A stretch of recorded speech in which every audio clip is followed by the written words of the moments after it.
Here at the corner of Gerlaw and Huffman sits a well-kept home and yard. But just across the road, and now look at weeds. And down the street, not so good. Just a couple blocks away, they're vacant, they're burned. No picture postcard here.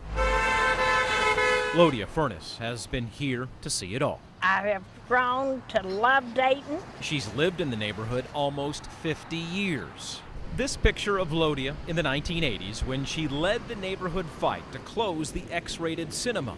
This is Lodia today, still keeping watch and helping police. I let them know the hot spots. 7 days a week, 365 days a year. I'm trying to put the neighbor back into the hood. Lodia is addicted to this because she says her corner of the world has too much crime, too many rundown buildings, drugs, and... The crack whore? The crack whore. Yeah. That is... That's more than a prostitute. That's one doing it for drugs. Never afraid to let you know exactly what she thinks, Lodia says police cannot be everywhere all the time, so that's where she comes in. And I respect people, and I want people to respect me. She wishes backing up would take her back to the neighborhood's good old days, but reality is reality.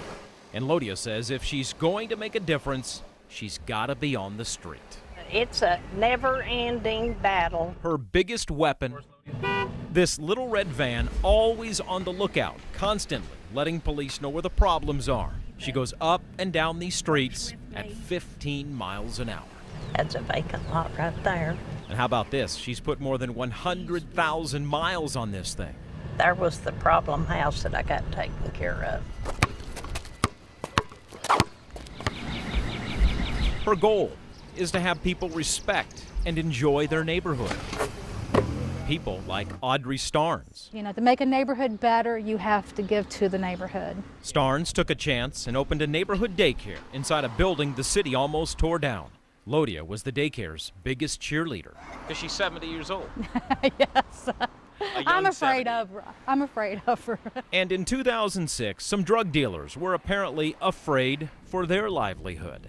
I was sitting there, had my video camera. She was recording people buying and selling drugs, and that's when somebody shot at her van.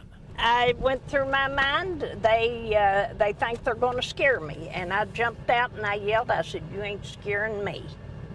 Your time's coming. Police never did find the shooter, but thanks to Lodia and her red van, those drug dealers moved on.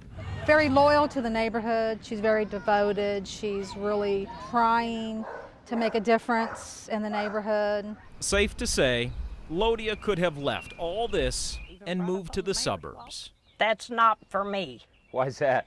The city of Dayton is where I have been most of my life.